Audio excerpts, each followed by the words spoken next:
de llevarte un poquito a la historia, porque como siempre digo, hay que entender el pasado para comprender el presente, ¿no? Entonces la ley 2441, yo entiendo que el espíritu del legislador se tomaron las últimas 120 regulaciones porque fue pensado para un país estable y no para un país con crisis.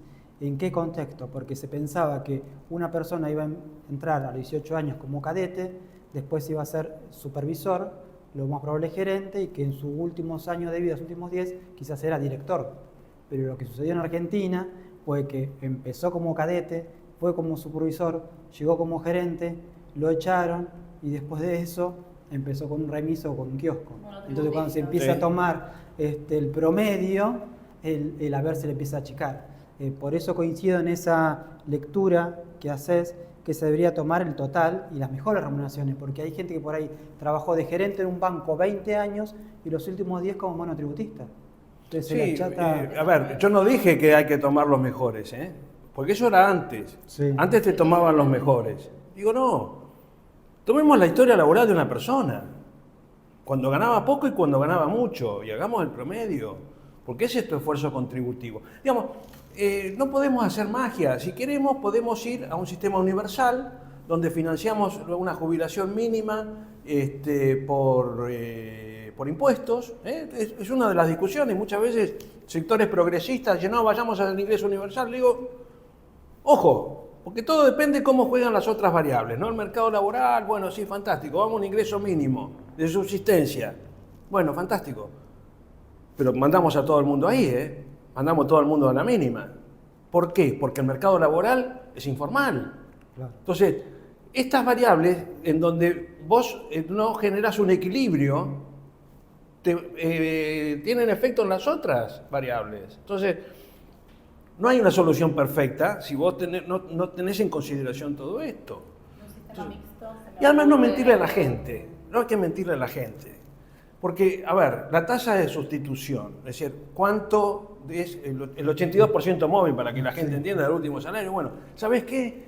La jubilación mínima que todo el mundo dice, no alcanzás a vivir. Por eso, bueno, en términos de tasa de sustitución, es más de lo que cobraba una persona en actividad.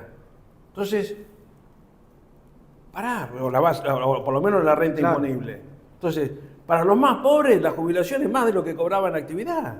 Entonces, para los más ricos es una miseria. Bueno, pero el más rico ahorró, vive de su jubilación o vive de sus ahorros y su jubilación la tiene para comprarle los regalos a los nietos. Digamos, en la medida en que haya una desigualdad en la población, estas circunstancias se dan. Donde vos tenés cada vez más ricos y cada vez los ricos son menos y son mucho más ricos y los pobres son cada vez más y cada vez son más pobres, tenés todas estas asimetrías. Entonces, el sistema previsional debiera ser una forma de estructurar una determinada sociedad. Vos podrías entrar a ver cómo es la sociedad argentina, la sociedad uruguaya, la sociedad americana, la sociedad francesa, italiana, rusa o china o lo que vos quieras, de acuerdo a su sistema previsional, porque ves, bueno, cómo se distribuye la torta.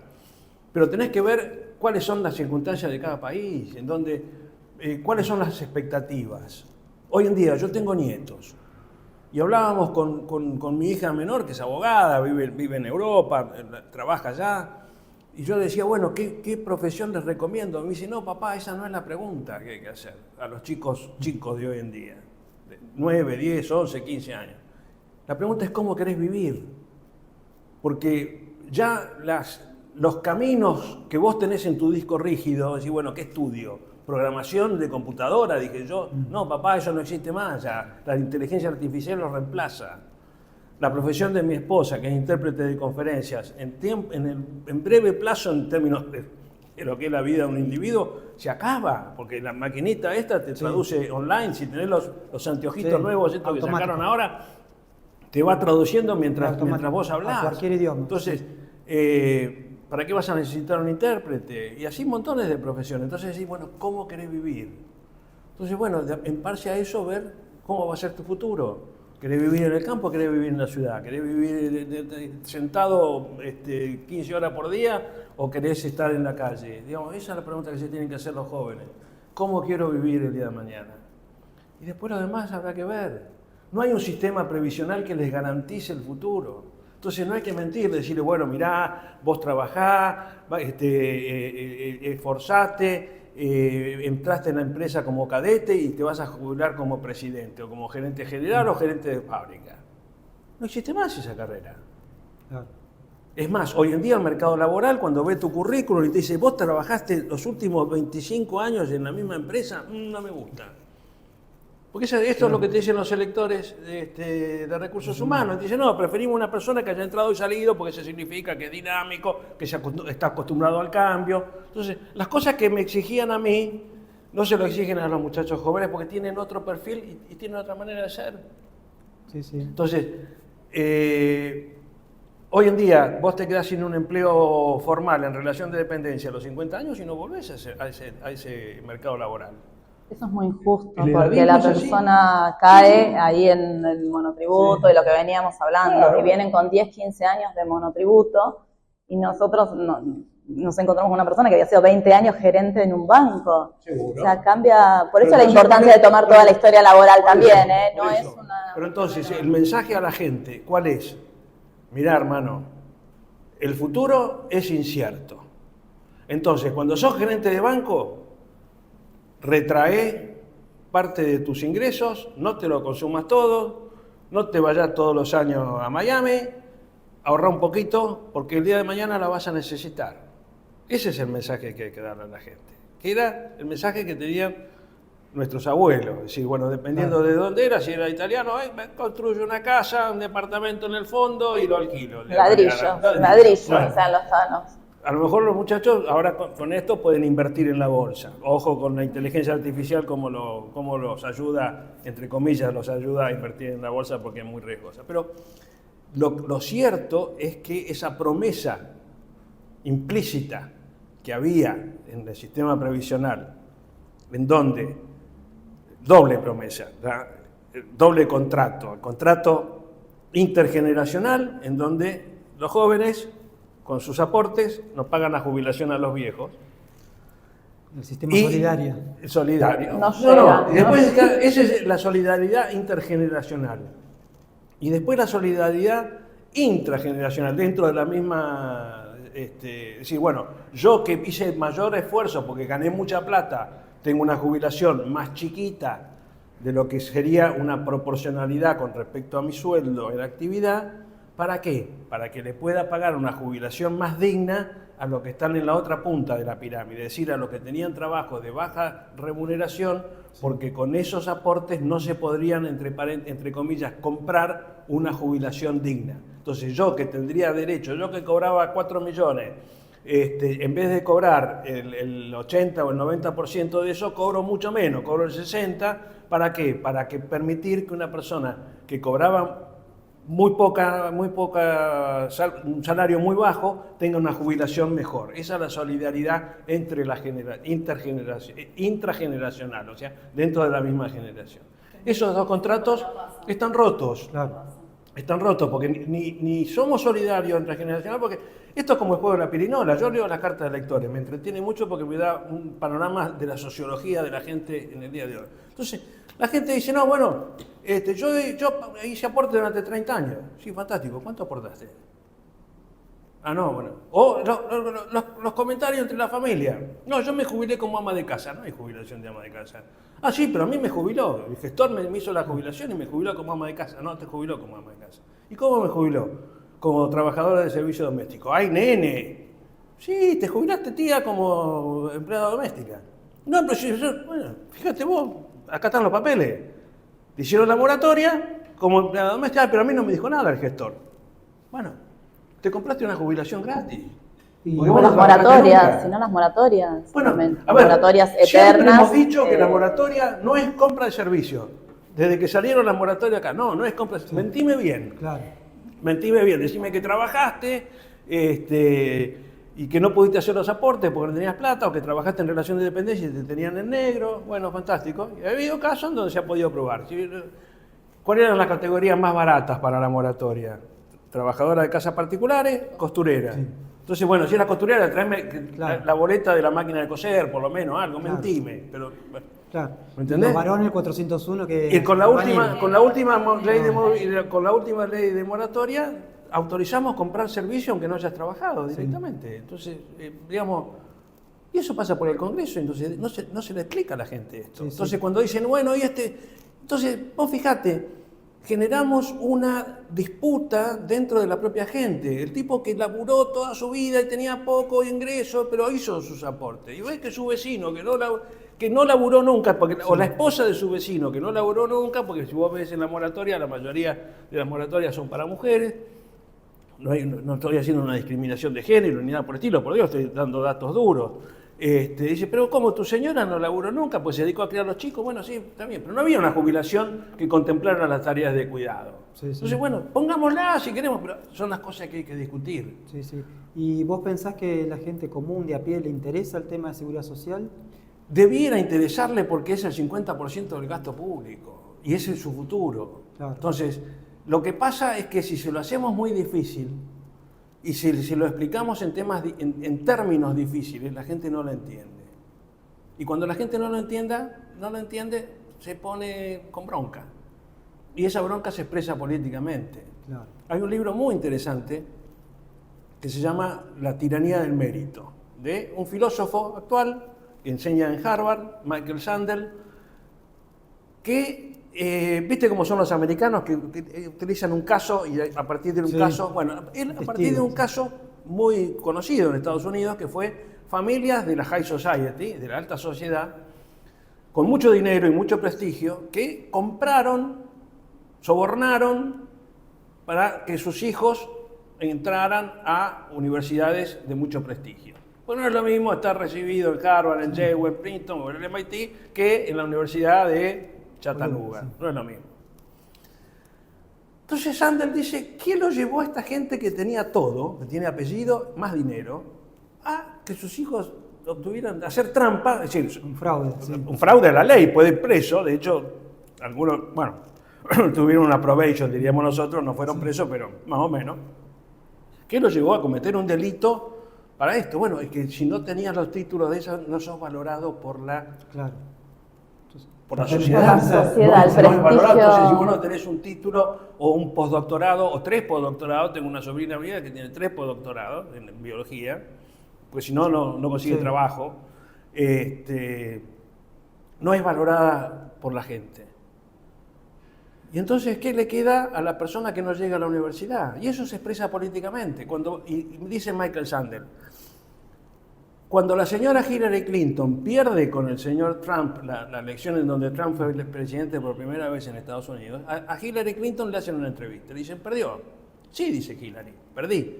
Pero me votó la parte más inteligente de Estados Unidos. Claro. Ah, dice Michael Sandel. ¡Qué maravilla! Señora, usted era la candidata por el Partido Demócrata, que era el partido de los trabajadores en Estados Unidos. Mucho más liberal, digamos, en términos de lo que es en Estados Unidos, que el Partido Republicano, que es mucho más conservador.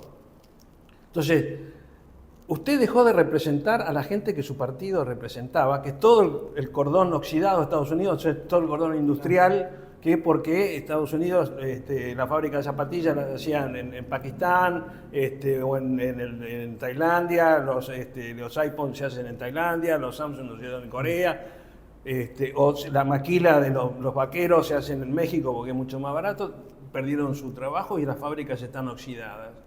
Usted representaba a esa gente que estaba orgullosa de decir, mirá, cuando iba con su hijo decía, mira, ves esa camioneta, esa F100, Claro. esa salió de la fábrica donde laburo Claro. yo y estaba orgulloso de su trabajo. Claro. Entonces, la gente ya no valora ese tipo de trabajo y cuando no te valoran en una sociedad, vos te manifestás políticamente de una determinada manera. Cuando se te valora por quién sos, vos te manifestás políticamente de otra manera. Entonces, todos los procesos políticos que vos ves en el mundo también son producto de que se ha deteriorado esa forma de vida en donde se valora al individuo no solamente por los logros en un aspecto, sino la concepción del ser humano desde el punto de vista holístico, completo. Decir, bueno, a ver, lo que yo hago hace que mi país sea grande.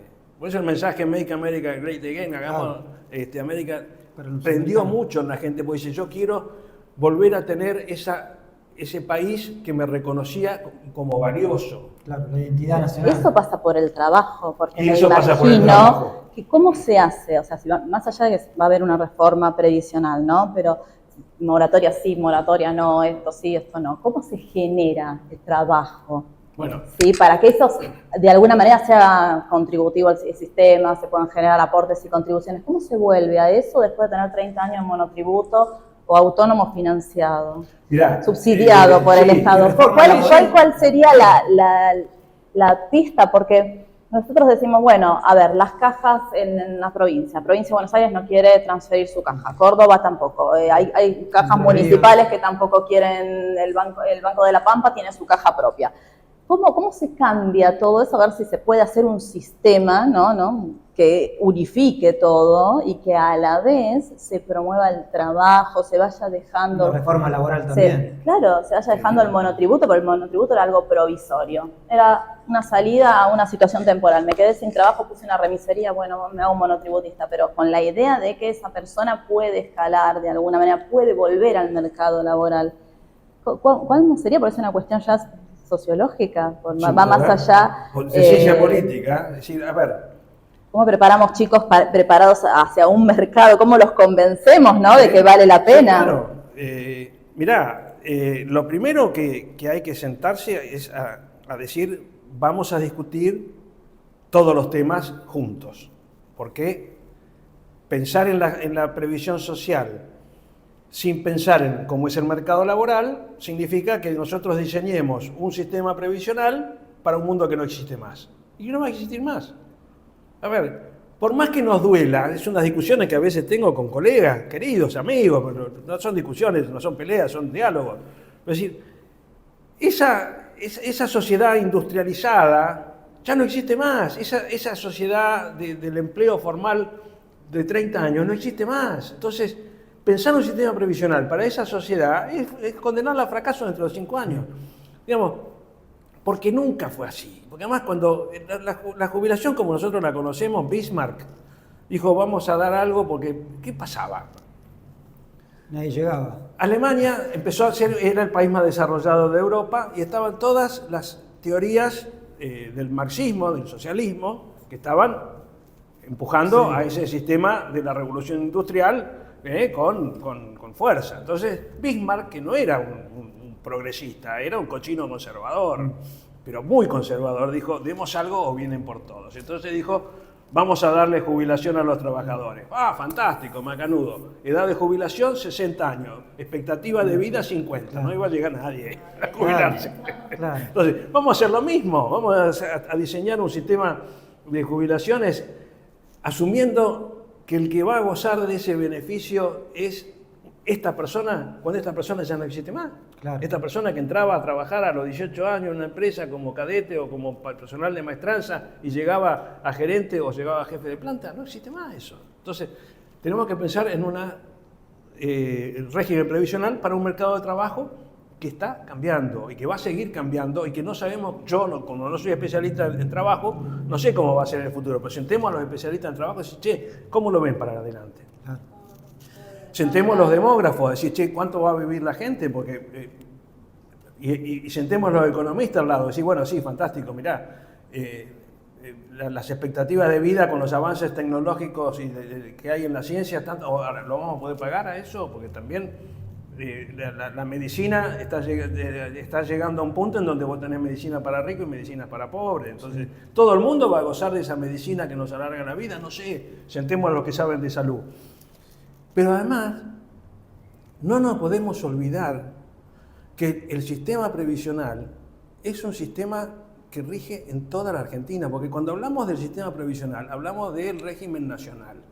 Pero nos olvidamos que en la Argentina hay más de 100 regímenes previsionales.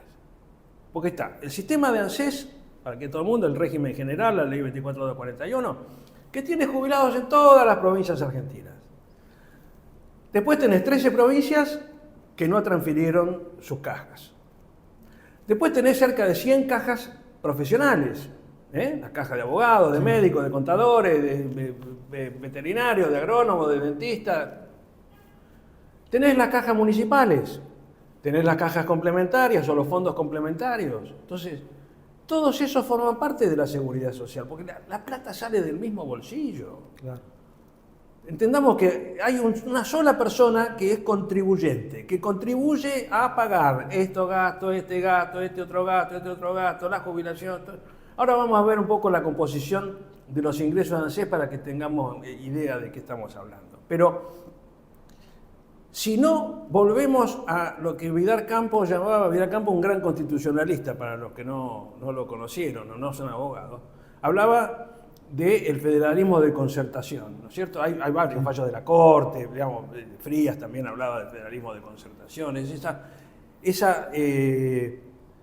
realidad política e institucional de una Argentina que dice que somos una nación integrada por provincias que se han constituido como una nación, entonces somos un todo integrado por partes que tienen poderes propios, que tienen poderes no delegados, pero que nos unimos para formar una nación. Bueno, en esa nación están todos los argentinos. Entonces, cuando yo escucho a un gobernador decir, como pasó este año, porque ANSES regularizó los pagos de la deuda que tenía con la provincia, deuda para financiar la caja de los empleados públicos de su provincia.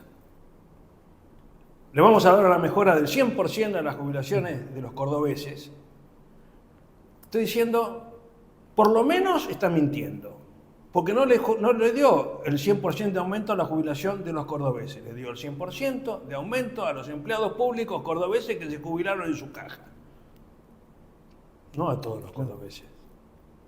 Entonces, digamos la verdad, el déficit de esa caja lo pagan los pobres de esa provincia, lo pagan los pobres de las otras provincias, porque se paga no con aportes y contribuciones, las jubilaciones, sino con impuestos. Y esos impuestos los pagan todos. Los que tienen más plata tienen mayor posibilidades de buscar aquellos mecanismos, no para evadir, sino para disminuir la carga tributaria, porque contratan a buenos contadores, a buenos abogados, tienen manera de hacer una sociedad, esto, lo demás allá, disminuyen su carga tributaria. El que no tiene esos recursos va preso. Paga todo. Bueno, mire, yo tengo los datos acá de algunas provincias. Buenos Aires, estos son datos de hace un par de meses atrás, tiene 2 millones, en números redondos, 2.350.000 beneficiarios de ANSES con un haber promedio de 514.000 pesos. Contra 390.000, o sea, 390.000 contra 2.300.000 beneficiarios del IPS con un haber promedio de 1.130.000.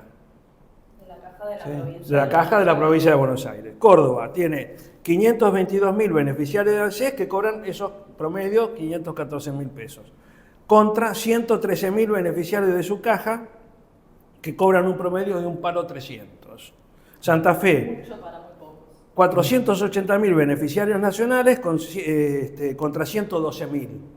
Y lo mismo, 514 contra 1.400.000. Entre Ríos, 174.000 beneficiarios de ANSES contra 64.000 de su caja provincial de empleados públicos, con un promedio de 1.400.000 contra los 514.000.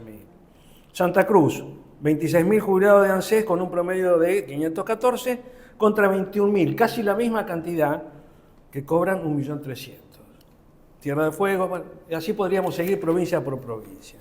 Muy dispar. Muy dispar. Mucha diferencia. Y, pero no hay una mentalidad de transferir esas cajas, no. Porque hay una mentalidad de proteger la caja. Por ejemplo, en la provincia de Buenos Aires pasa eso, hay mucha reticencia de la gente. Le dicen, bueno, el IPS va a pasar al ANSES. La gente piensa que automáticamente va a ganar menos, va a haber topes. y genera como mucha resistencia. Pero siempre, yo cuando quise hacer un posgrado dije más de derecho no, entonces hice un posgrado en administración y políticas públicas, en ciencia política. Y mi director de tesis falleció hace muy poquito, Carlos Acuña, que era el director de la maestría, Carlos Hugo Acuña, un politólogo de primera. Siempre decía, y coordinamos un libro juntos sobre políticas de discapacidad, siempre decía que cuando se mejora la calidad de la política, se afectan intereses que están gozando de la política actual, bien o mal, por comodidad o por intereses económicos. Entonces, cuando uno cambia para mejorar la calidad, quien tiene un beneficio por la mala calidad de la política se va a resistir.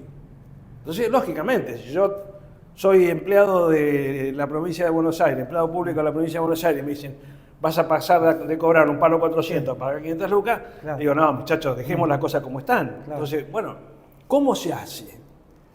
¿Se puede hacer? Sí, se puede hacer, digamos, empecemos para hacia adelante, no digo, hagamos un cambio brusco, digamos, para hablar de cuestiones, a ver, vos los cambios los podés hacer con motosierra o con bisturí. Son dos mecanismos distintos, a uno le gustará otro, a uno le gustará otro. Lo que no lo podés hacer es con un tramontina oxidado y desafilado, porque eso duele.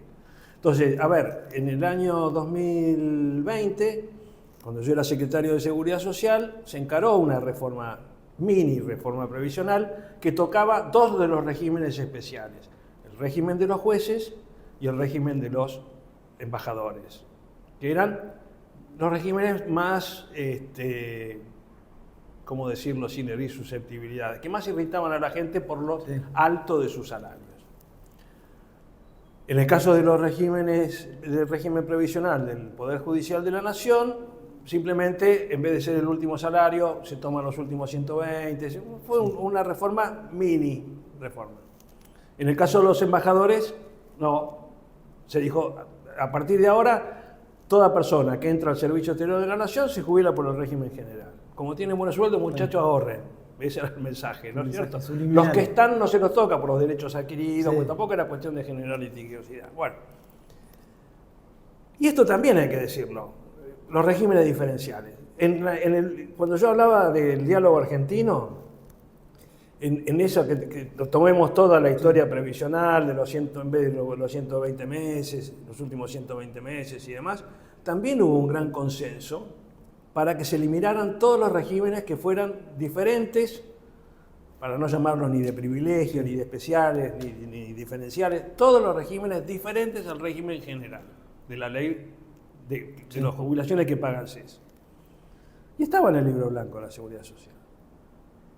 Y el Poder Ejecutivo, el presidente Duhalde, manda un proyecto de ley, derogando algunos. Y en diputados y senadores le duplican la apuesta. Oraldo Brito, me contaban ayer que fue el diputado que promovió esto, y derogaron todos los. Salió la ley con amplias mayorías parlamentarias, derogando todos los regímenes previsionales, diferenciales. Y Duhalde lo tuvo que vetar. Claro. Porque los intereses de los actores, en política, en ciencia política, uno dice, bueno, ¿cuáles son los actores que tienen capacidad de incidencia? Entonces, dijimos, ¿por qué pudimos hacer la reforma tan drástica con los embajadores y no con los jueces? Bueno, porque los embajadores, lo digo con todo cariño, mi suegro era embajador, tengo muchos amigos en el Servicio Exterior de la Nación, no, de ninguna manera peyorativa, pero digo, bueno, los embajadores te tiraban con un cañoncito relleno con dulce de leche, claro. Los jueces te tiran con una sentencia. Claro. Entonces, la capacidad de acción política que tiene un actor y que tiene otro es distinta. Podemos decir entonces que lo político, lo económico y lo jurídico en seguridad social siempre se van mezclando. Pero claro, porque, a ver, siempre se dijo, bueno, esta es la distribución de los impuestos. Recuerden un poquito, miren, lo que está en gris era en impuesto a las ganancias.